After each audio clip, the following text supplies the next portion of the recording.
Welcome, curious minds, to the deep dive. Great to be diving in. Today we're looking at something, well, pretty significant in the political sphere.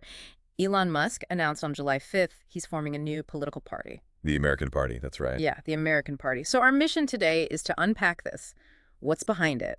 What's the ideology supposed to be? And crucially, how does this fit into the historical context of third parties in the U.S.? Because that history is, well, it's tough. Exactly. We want to really get into the context, the implications, drawing on what we know, maybe find some of those aha moments for you listening. Because it really tells a story about the current political landscape, doesn't it? Yeah. And how power responds to, well, disruption. Right. So let's start with the why. What's driving Musk here?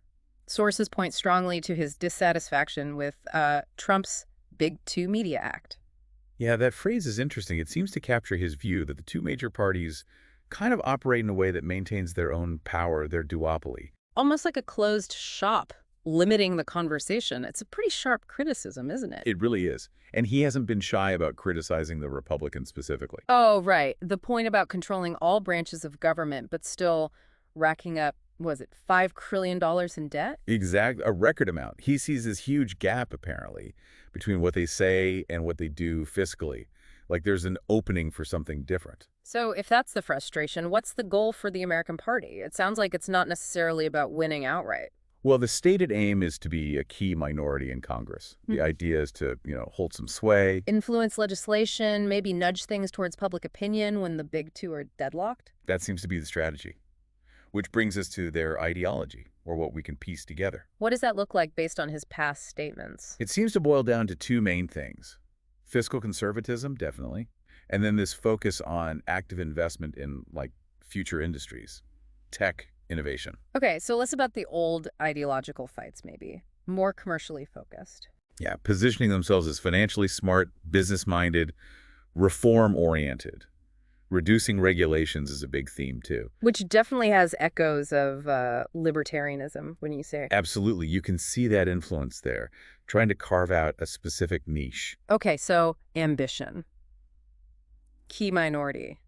Influence, fiscally conservative, but future-focused. But, and this is the big but, right? Here come the hurdles. Yeah, this is where it gets really interesting. How does a new party, even one backed by someone like Musk, actually survive in the U.S. system? What are these historical barriers? It's fundamental stuff, really.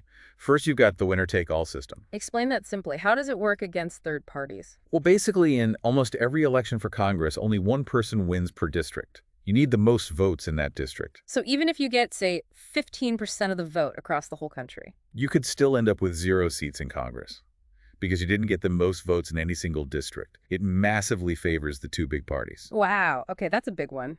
Yeah. What else? Then there's just getting on the ballot. The registration hurdles. Ah, the bureaucracy. Exactly. Every state has different rules, often really complex, demanding lots of signatures, resources, things small parties just don't have. It's exhausting. Designed to wear you down before you even start, almost. It can feel that way. Yeah. And then if you do get candidates, there's the problem of exclusion from debates. Right. Big presidential debates, the main stage. They're usually controlled by the Democrats and Republicans, aren't they? Pretty much. They set the rules for who gets invited, and, spoiler alert, it's usually not the third-party candidates. So you lose that massive platform, that exposure. Hard to get your message out. Okay, that's 3 huge obstacles. Is there more? There's one more subtle, but maybe even more damaging one. Policy absorption. What's that? Let's say a third party comes up with a genuinely good idea, something popular, what often happens. Uh-oh. Do the big parties just take it? Bingo.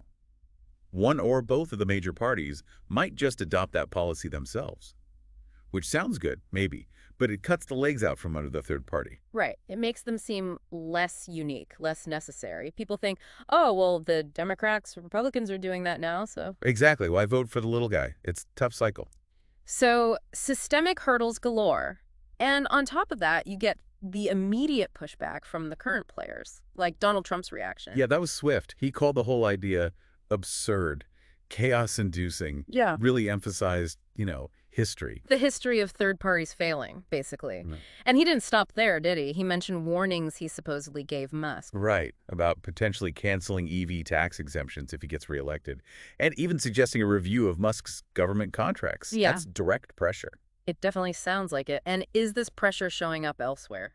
It seems so. We're hearing about external pressure on Tesla's board, on investors, people suggesting Musk should maybe focus on the day job. Running his companies instead of starting political parties.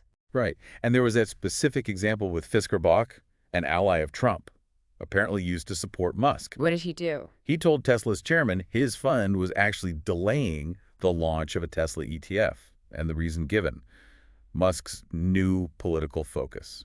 Wow. So that's not just talk, that's hitting the wallet. Real financial consequences tied to this political move. It shows how intertwined these worlds can be. Politics, business, finance, it's all connected.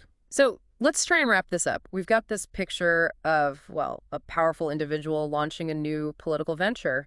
Clear reasons, a sort of defined ideology. Fiscal conservatism, future tech, reform.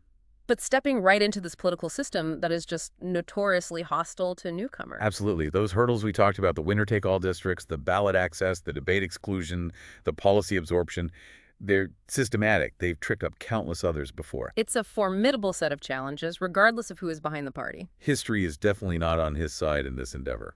Which leaves us with the big question for you, the listener, to think about.